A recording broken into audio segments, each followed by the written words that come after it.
নমস্কার বন্ধুরা, তোমরা সবাই কেমন আছো?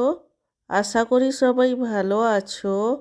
আমার চ্যানেলে তোমাদের সবাইকে স্বাগত জানাই। গতকাল সরস্বতী পূজা উপলক্ষে মেয়ের স্কুলে ছিল ভোগ খাওয়ার ব্যবস্থা।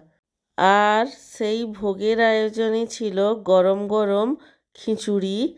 খিচুড়িটা অনেক রকমের সবজি দিয়ে বানানো হয়েছিল। আর খিচুড়ির সাথে ছিল ফল প্রসাদ, অনেক রকমের সবজি, যেমন ফুলকপি, বাঁধাকপি, আলু, গাজর, বিনস, মটরশুঁটি দিয়ে একটি তরকারি। সব শেষে ছিল টমেটোর চাটনি এবং একটি মিষ্টি। আমার আজকের এই ভিডিওটি তোমাদের কেমন লাগলো সেটা কমেন্ট করে জানিও।